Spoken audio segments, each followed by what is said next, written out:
हिमाचल प्रदेश में 2500 किलोमीटर सड़क के रखरखाव और विस्तार के लिए प्रधानमंत्री ग्राम सड़क योजना के तीसरे चरण में पहली बार प्रदेश को सबसे बड़ी किश्त 2800 करोड़ रुपए की मिल गई है।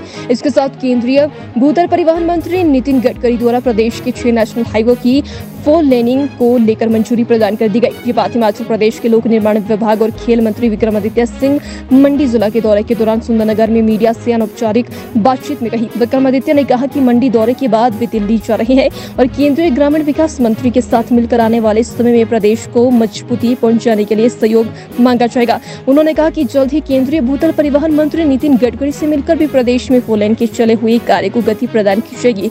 प्रदेश सरकार बीते 3 महीनों में 1500 करोड़ रुपए का मुआवजा प्रभावितों को देने में सफल हुई है। जो प्रधानमंत्री ग्राम सड़क योजना जिसका अभी तीसरा चरण चल रहा है प्रदेश के अंदर, उसमें पहली बार हिमाचल प्रदेश को सबसे बड़ी किश्त 2800 करोड़ रुपए की, जिसमें 2400 किलोमीटर सड़क प्रदेश के अंदर जो है उसका रखरखाव और मुरम्मत के लिए और उसके एक्सपेंशन के लिए प्रदेश को मिलने जा रहे हैं। अभी यहाँ से हिमाचल के मंडी दौरे के बाद मैं दिल्ली जा रहा हूँ और जो हमारे रूरल डेवलपमेंट मिनिस्टर है मैं उनसे मिलूँगा और उनसे मैं पूर्ण आने वाले समय में और मजबूती के लिए केंद्र सरकार से भी सहयोग की पूरी निवेदन करूँगा।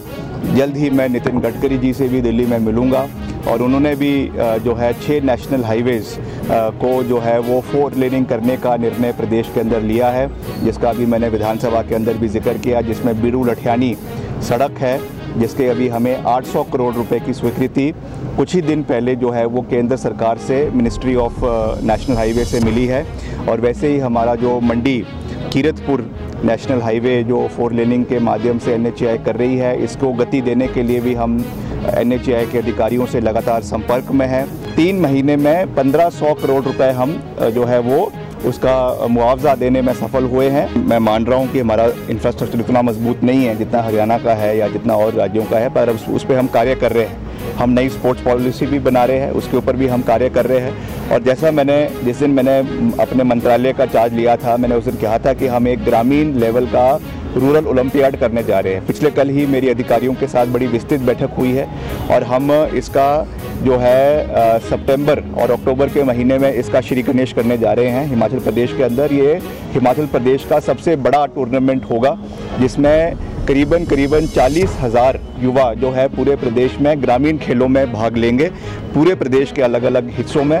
और वहाँ पर हम रूरल इंफ्रास्ट्रक्चर को भी बढ़ाएंगे, खेलो इंडिया के माध्यम से भी पैसा लेकर आएंगे। हमारे केंद्रीय मंत्री है, स्पोर्ट्स मिनिस्टर है अनुराग ठाकुर जी, मैं उनसे भी मिला क्योंकि हम दलगत राजनीति से ऊपर उठ के कार्य करने में विश्वास रखते हैं। मैंने उनसे भी सहयोग मांगा है और 2-3 प्रोजेक्ट्स मैंने उनको भी दिए हैं। हम केंद्र सरकार से भी पूरा पैसे लेकर आएंगे। जो आपने आपके डिस्ट्रिक्ट स्पोर्ट ऑफिसर्स की बात करी है, कोचेस की बात करी है, उसके लिए भी हम पूरी तरीके से प्रयासत है। जहाँ जहाँ पे रिक्त पद पड़े हैं उनको भरने के लिए पूरा प्रयास किया जाएगा। हमारा जो लक्ष्य है प्रदेश में, जो नशा आज बहुत बड़े कागार पे पहुंच चुका है, उसके खिलाफ हमने एक सर्जिकल स्ट्राइक करनी है। उसमें हमारा डिपार्टमेंट भी अहम भूमिका निभाएगा और डिपार्टमेंट्स के साथ भी कोलैबोरेशन कर मिलकर हम युवाओं को सही दिशा पे लाने का पूरा प्रयास करेंगे। कई हमारे केसेस लंबित पड़े हुए हैं जिनको हमने वित्तीय सहयोग देना है, प्रावधान करना है।